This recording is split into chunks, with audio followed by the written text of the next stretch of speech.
particular favor of chapter 3 because of this phenomenon of color. Let's listen to what George Seurat had to say. And then we're going to figure out who he was and why we should listen to him. Harmony is the analogy of contrary and of similar elements of tone, of color, and of line, conditioned by the dominant key and under the influence of a particular light in gay, calm, or sad combinations. We're going to reflect on this just for a few minutes. And there's some key words I think I want to point out. Harmony, of course. Analogy is another. Tone, key, and variety of combinations. All right, these are the ways that the element of color can be manipulated. And we're going to come back and read this again later after we know more about George Seurat. Okay, so bear with me a moment.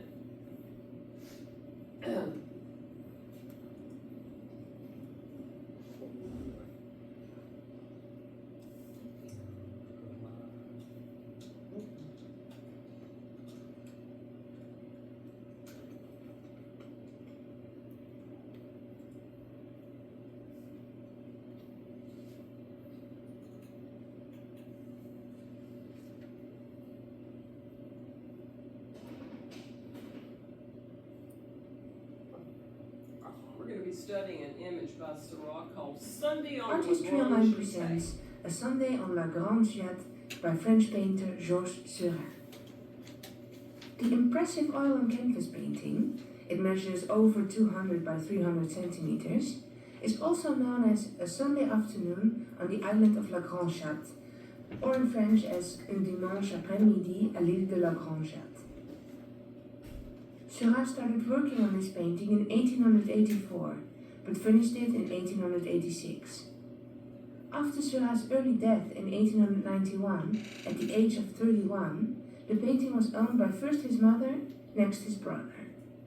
It is said that Seurat's probable cause of death was an infectious disease, like infectious angina, meningitis, pneumonia. Alana, can you see the video? Yes, ma'am. Okay, just want to make sure. I'll continue. Or diphtheria. For 1900, the painting was in hands of private owners. In 1926, the last owners had donated it to the Art Institute of Chicago. In this painting, Seurat depicted multiple people relaxing and animals playing in what seems to be a park bordering water. As the title explains, it actually concerns the island of La Grande Jatte, which is located in Paris, in the River de Seine. The lines on the canvas form an asymmetrical composition. A horizontal line is suggested along the coastline. If we draw a vertical line in the middle, along this central female figure, we can see that both sides are ordered differently. To me, several diagonals determine the perception of the painting most. What strikes me the most is a line that draws my eye from the lower left to the upper right, from the reclined man to the heads of the couple in the front. But we can indicate more diagonals.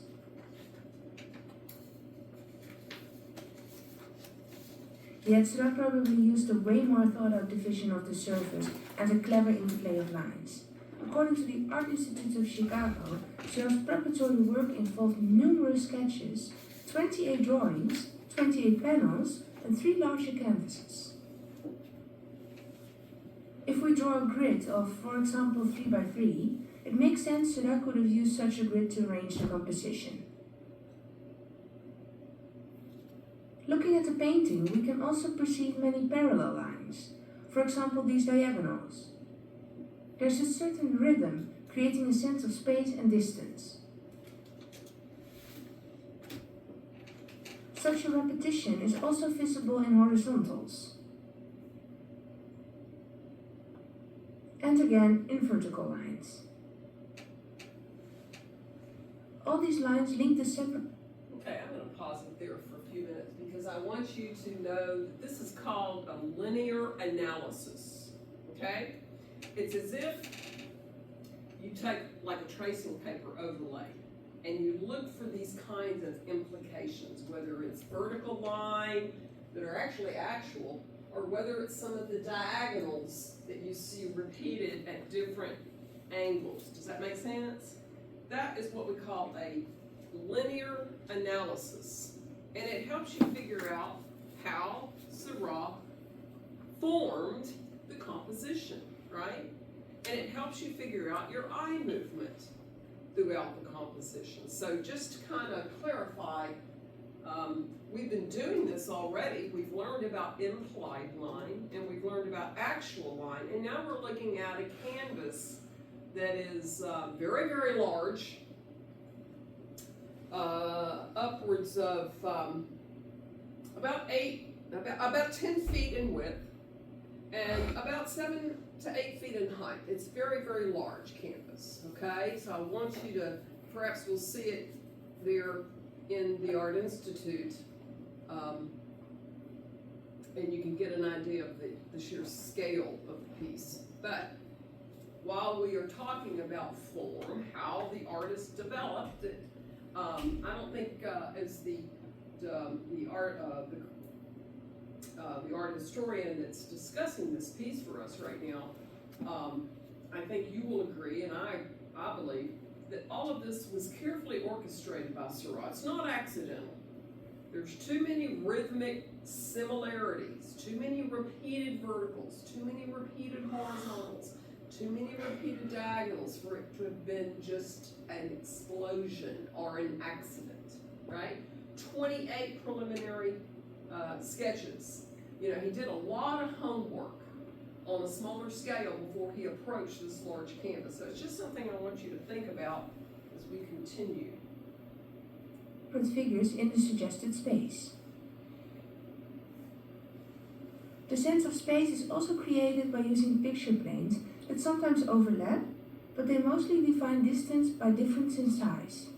The further the subject is removed from the viewer, the smaller it is depicted. The first plane depicts a declined man smoking a pipe, a standing couple, 2 dogs, and a monkey. Then on the left we can see a woman reading and a man gazing forward. Also 2 women are seated in the grass. Next there's a woman fishing, accompanied by a seated woman. In the center, a woman and a girl are holding hands. On the far right there are some unidentifiable parts, perhaps the skirt of another figure outside the frame. On the left, a man is playing a trumpet. In the center, a girl is running towards an object, might be a trash can. The next plane staged several figures, some trees, a fisherman on a boat, soldiers, a few boats and another dog. Parallel to the horizon, there's a coastline. Some buildings are vaguely visible. The last planes contain some foliage and the sky. I'm going to stop again because what the historian has done here is now examine the element of space. Okay? First thing we talked about were all these directional lines, the forming of the composition using verticals and horizontals. It was kind of an irregular grid, actually, with a lot of diagonals. Now, we're talking about the element of space, which we haven't gotten to yet. That's in a later chapter, but we might as well learn about it now. As you can see in the purple, the dog, the major figures here, and the little monkey are all in the area of pictorial space that we call foreground, okay? And then we have in the midplane, the area that you see here in blue, in the darker blue, and in the kind of turquoise blue. That's called the middle ground. Foreground, middle ground, and then in the greens and the yellows above, we have what we call receding ground, right? Foreground, middle ground, receding ground. I think you need to make note of that. These levels of space, we call pictorial space. And those create what we know as the traditional Renaissance space, which is a window into a world that you can walk into, right? Can we understand this sense of space? Yes.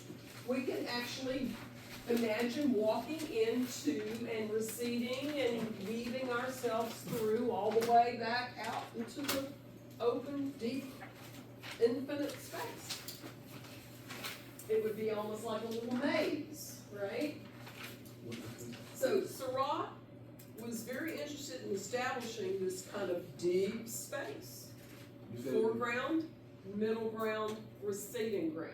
That is what creates a sense of depth. You have to have all three levels, right? And certainly because this is outdoors and it's a landscape, we can actually get to the receding ground. Notice the horizon line is way high, okay? All right, now later in the textbook, we'll understand the methods that artists use to create space. You said what's the second one?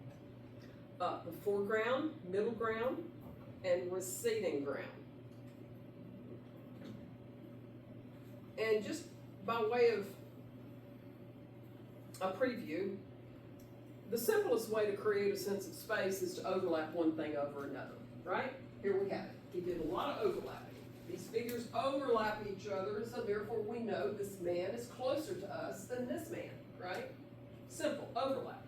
Second is relative size. Larger shapes appear closer than do smaller shapes, right? This is not rocket science, this is self-evident, right? Location. Shapes that are in the foreground, closer to the bottom of the picture plane, are always going to seem closer to you, simply because they're lower in the picture plane. Shapes that are higher in the picture plane, even though they might be the same size, because they're higher in the picture plane, they're going to seem further away from you. And then we have the concept of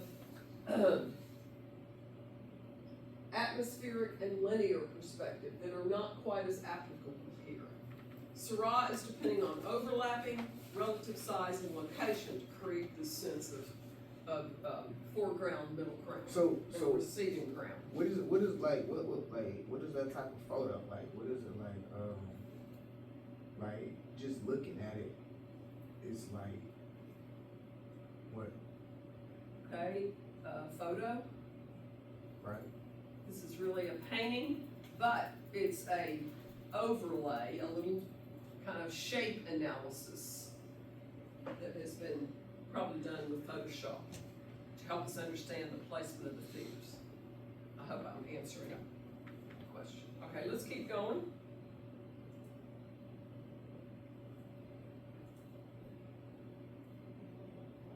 What about that? Looking at the painting, we can see soft colors, many pastels. Yet Seurat didn't use such a palette. He only used a small range of colors, applied in tiny dots, which are optically blended. How does this work? Instead of mixing colors on a palette, his technique relies on the ability of the human eye and mind to blend the separate dots of color, in order to create a more vivid and luminous effect. Seurat is seen as the inventor of this technique, called pointillism. If we take a look at some details, it's not that hard to imagine the amount of time it took to apply all those dots, a calculated juxtaposing of colors, on this monumental canvas. As said before, Seurat started the Sunday on La Grande Chatte in 1884 and didn't finish it before 1886. Another special feature of this painting is the innovative use of complementary colors, colors that are opposite each other on the color wheel. Seurat didn't just use the conventional opposition of dark and light to enhance colors and to depict lighting and shading, but also by juxtaposing complementary colors. Let's take a look at the detail of contrasting lighting and shading in the grass. It's a great example of Seurat's use of complementary colors. The lighted and shaded area have a dark green in color, but the lighted section further consists of a lighter green and yellow. Meanwhile, the shaded area consists of red and blue. In the wheel of color, the used yellow and green are analogous. but complementary to the blue and red. Another beautiful example can be found in a woman holding a parasol.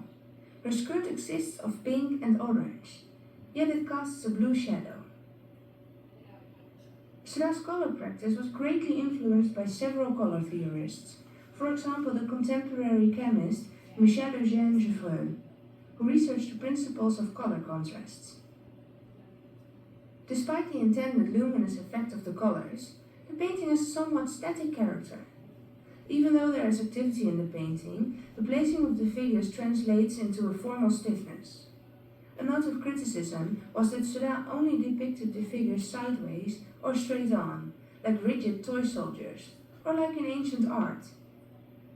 The stoic character might have been critiqued. The influence of ancient art was recognized by contemporary critics.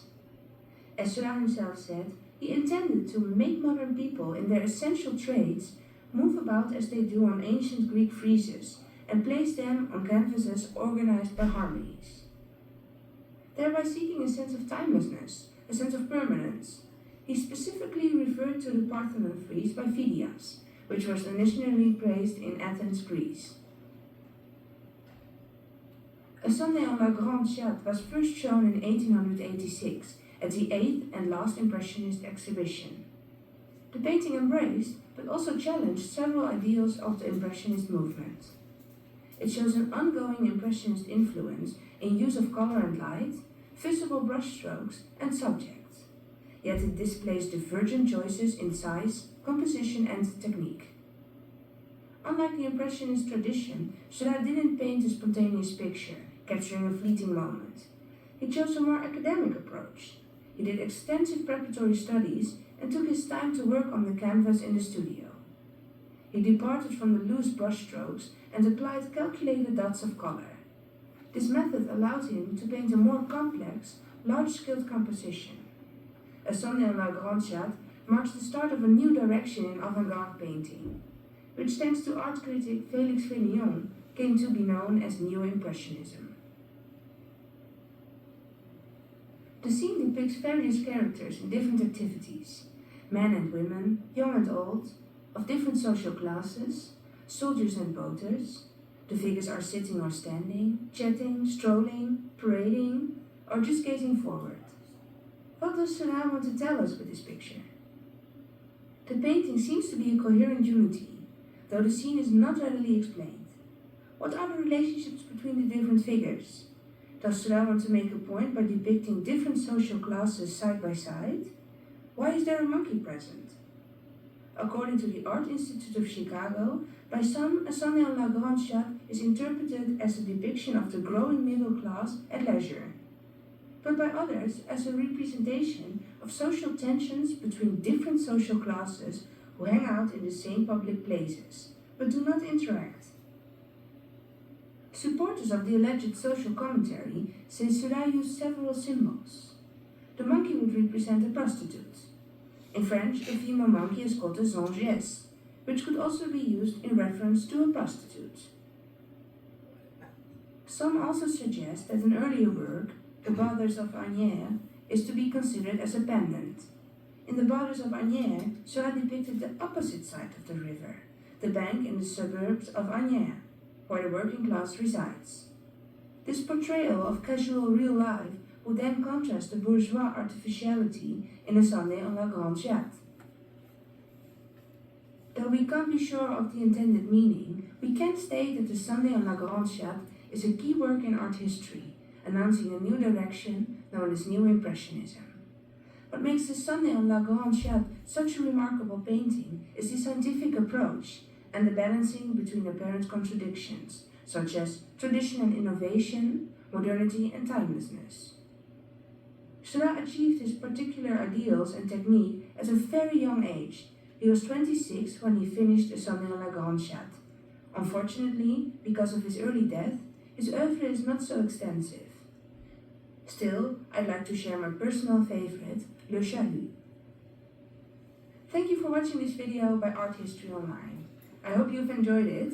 Feel free to like, comment, or check out the other videos.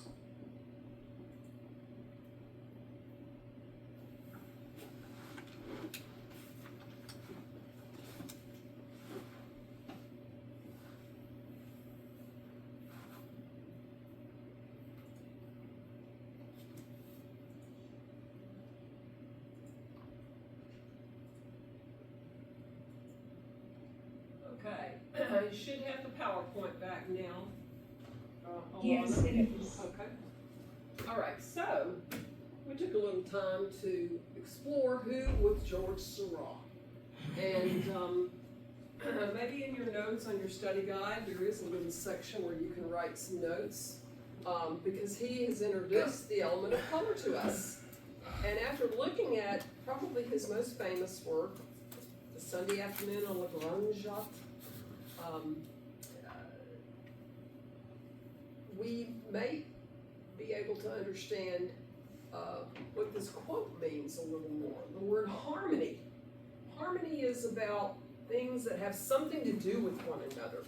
We all love harmony, don't we? We think about harmonious lifestyles. We think about people that we have harmony with. We would like to have harmony in our home, I would think. We don't always have that, but it is a goal, and things seem to go better when people get along, right? So we usually relate harmony with our personal relationships with other people. Colors can be relational to one another as well. And you can see in that large portrayal of a mixed social class sitting on the riverside on the weekend north of Paris where people love to go. You can see that he was exploring these color relationships, mainly complementary color, yellows and violets, reds and greens, blues and oranges, all dotted together in this process that we call pointillism. Dot, dot, dot, dot, dot. No blending.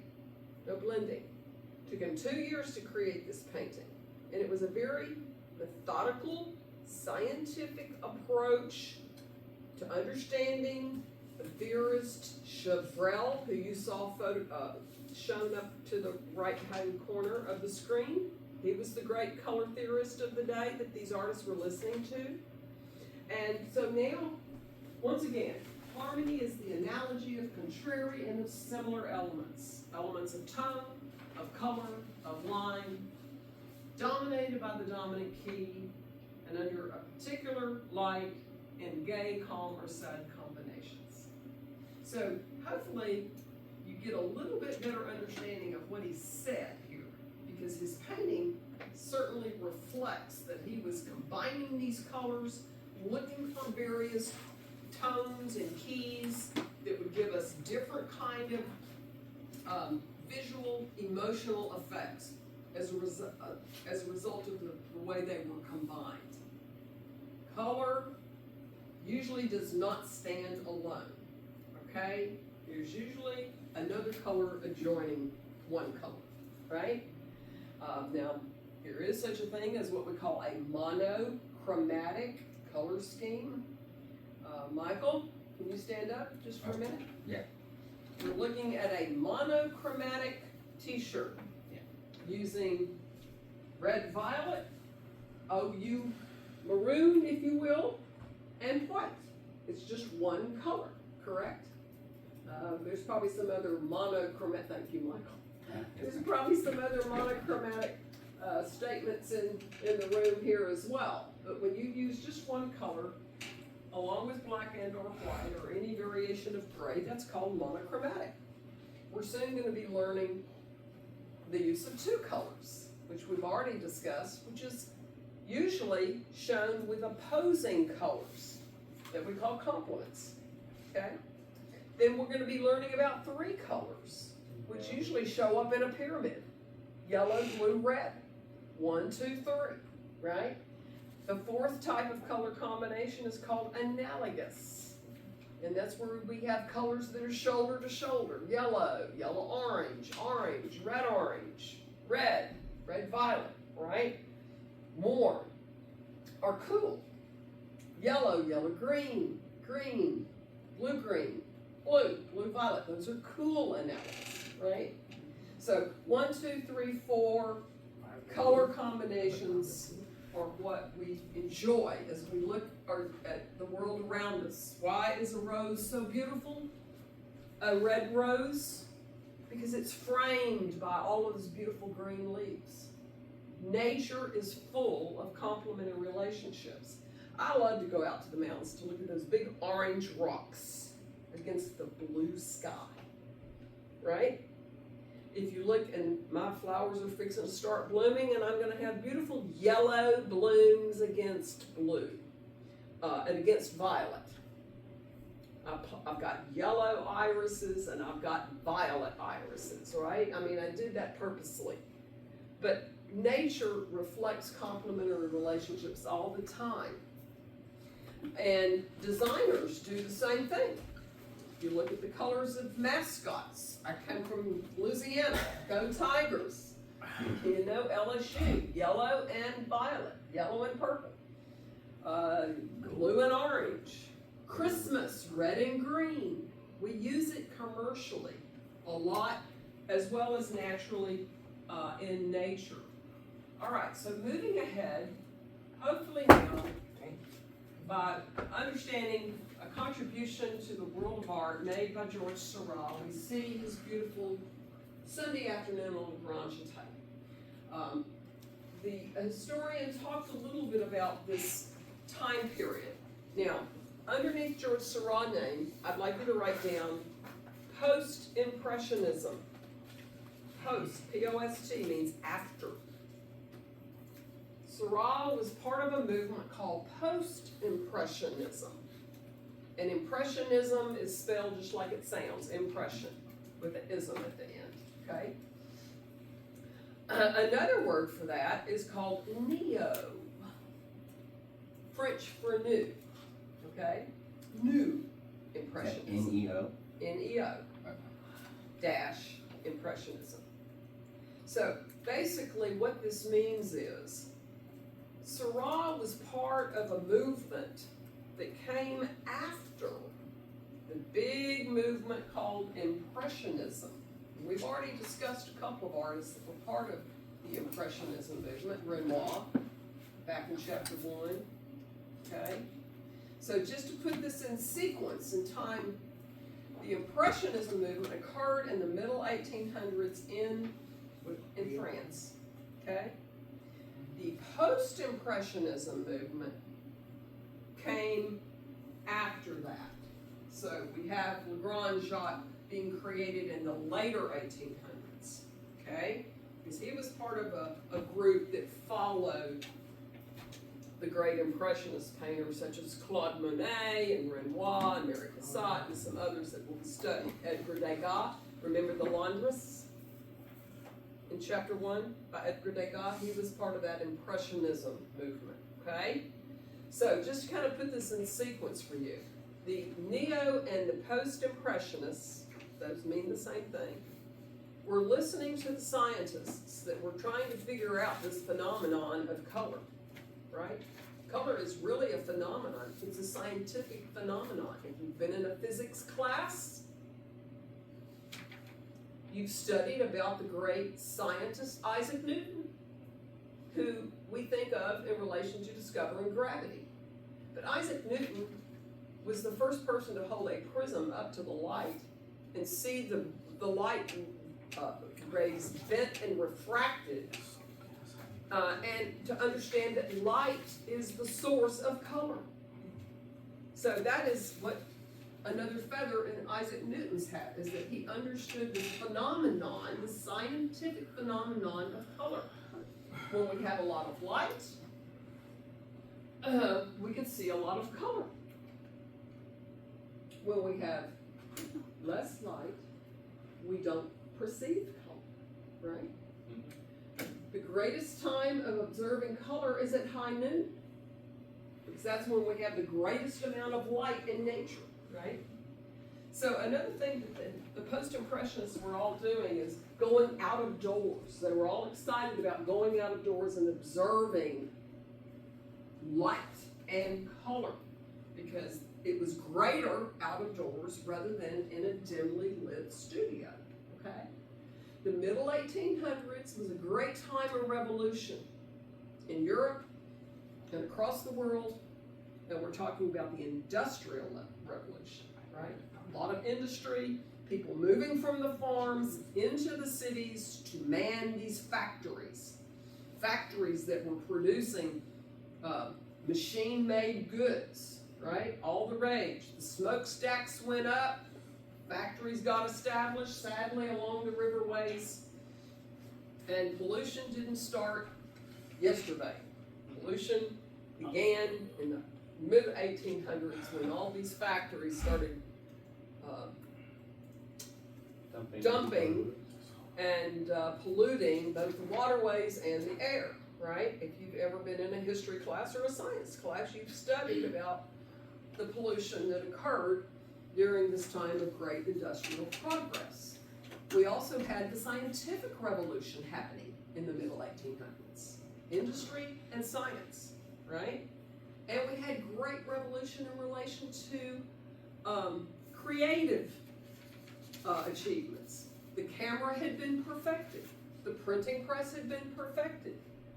Artists could move on and do other things. Technology changes visual art. Technology changed music and literature. So industry, science, and then of course in the middle 1800s we had a great revolution here in the United States by way of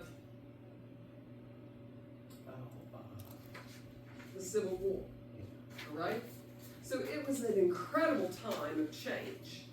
And so we see Seurat really responding to science and the optics of how we perceive.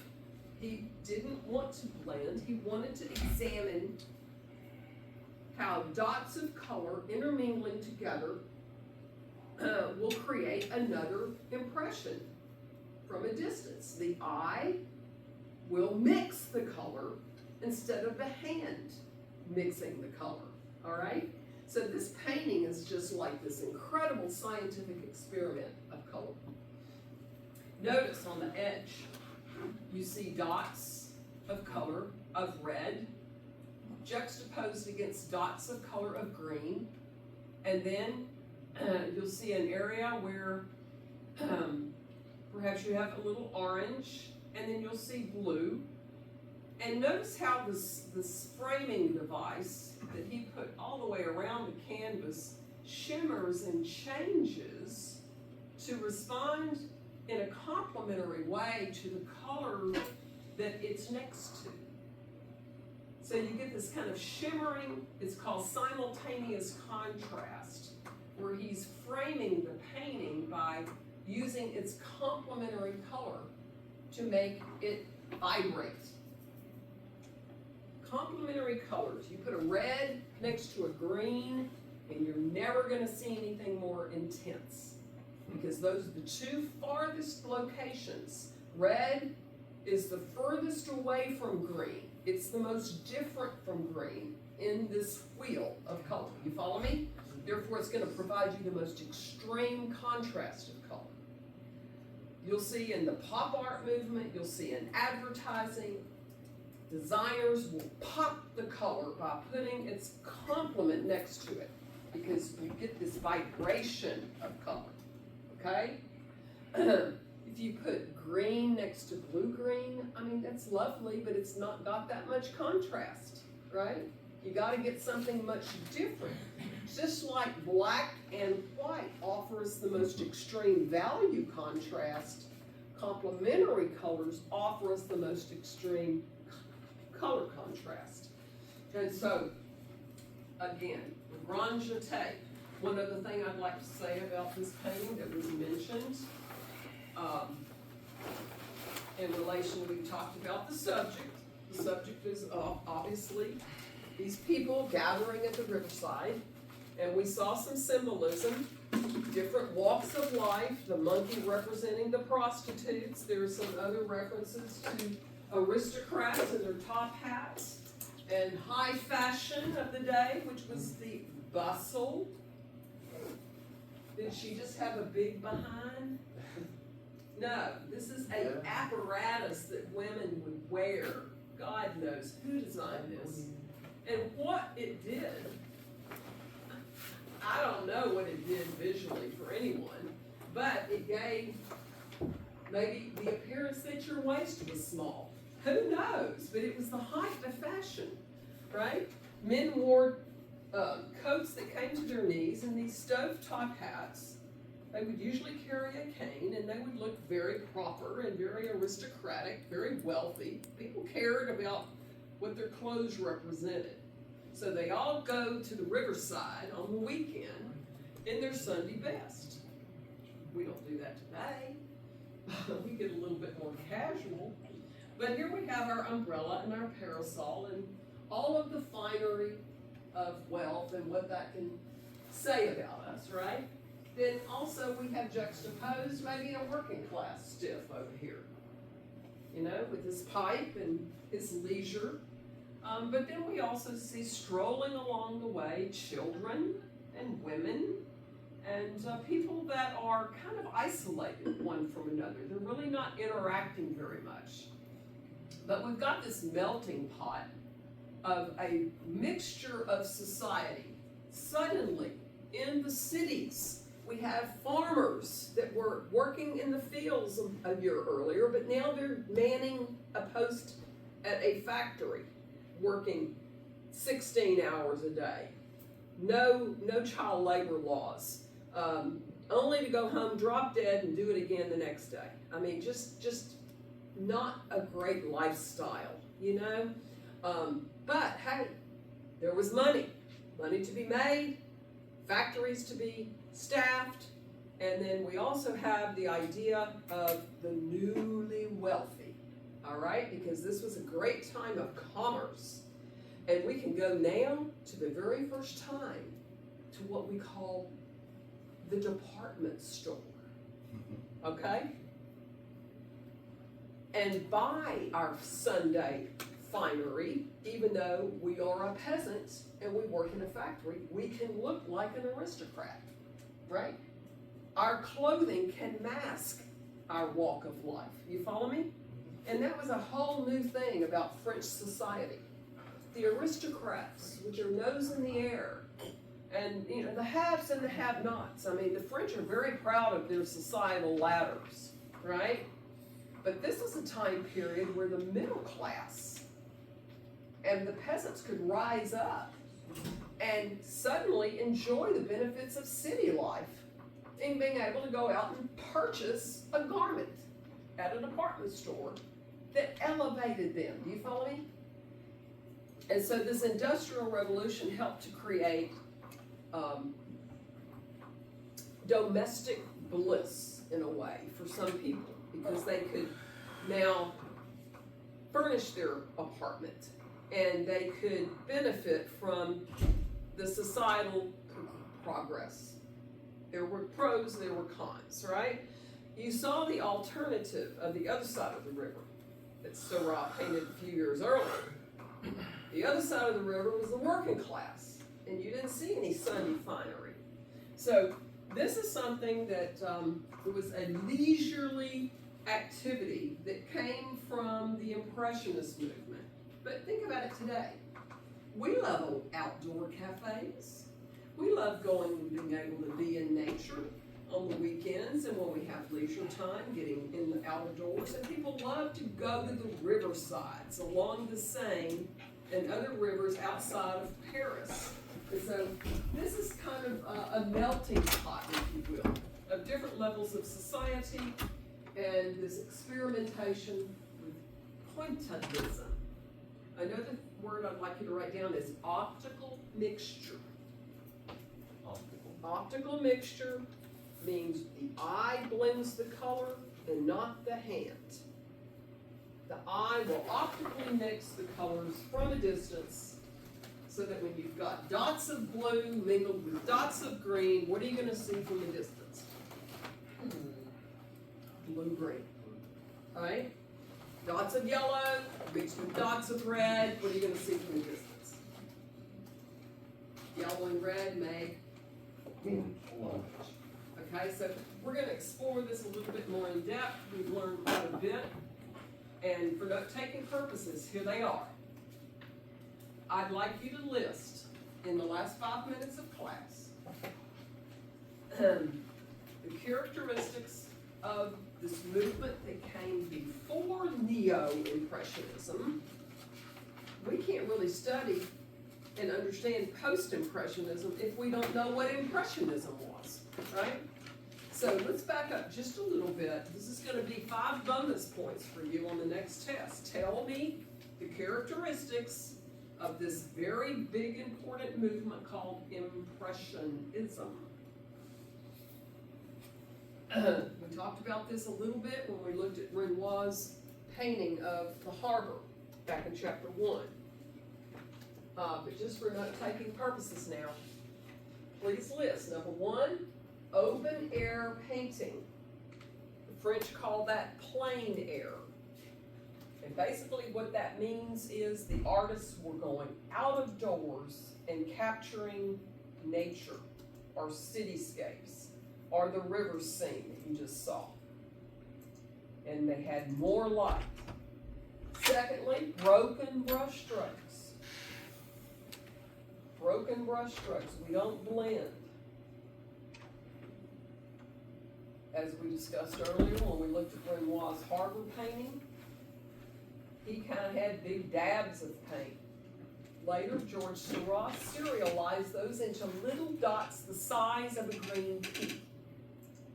When you get to the Art Institute of Chicago and you look firsthand at Seurat's painting, you will see the shapes and the dots of color were uniformly the size of a green pea. And if you've ever cooked any green peas, they're tiny little round peas. And they're about 1/4 of an inch across. That's about the size of those little dots.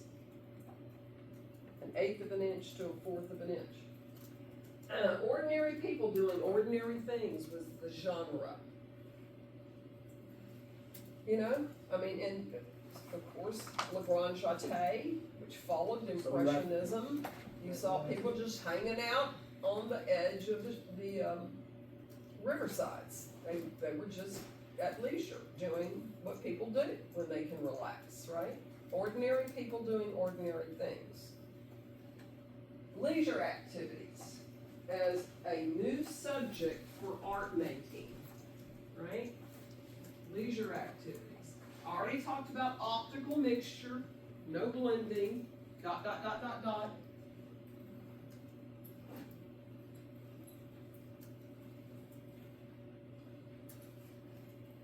And then also the subject of landscape, which really was not considered appropriate subject matter for artists.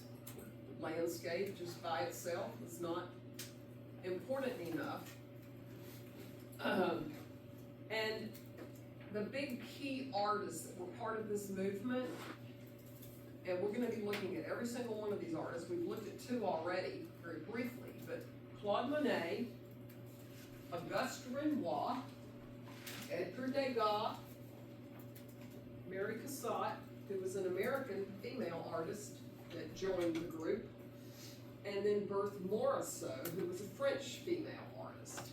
These are some major hitters, if you will, in that movement that we call Impressionism.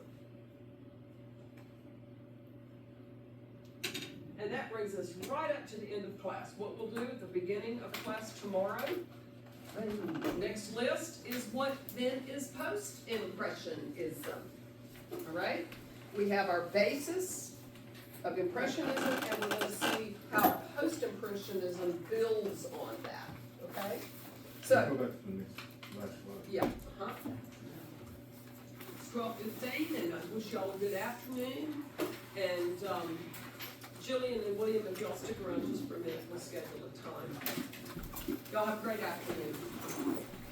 Good day. You too. Congratulations on your performance on your tests. Thank you.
we'll go over, you can do that, but I'm sorry, that's what I'll, due to the I'm thinking it's probably,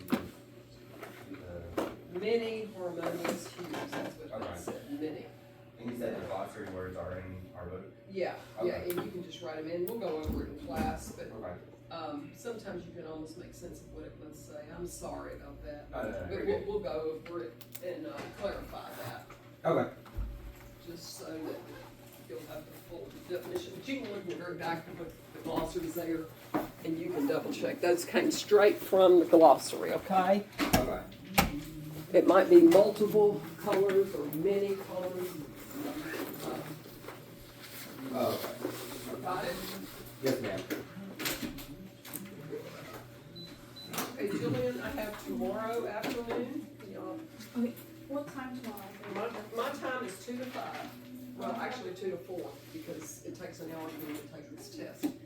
So, would you have any time available tomorrow afternoon? I have work at first, so if I leave at 2:30, I should be good. Okay, you wanna come at 2? Yeah, I think so. Okay, I've got another person coming at 2. I have 2 computers in the office. So, that should work. Someone's got their phone plugged in and it's on Yep, record. that's me. And so, the art office, Thanks, ma'am.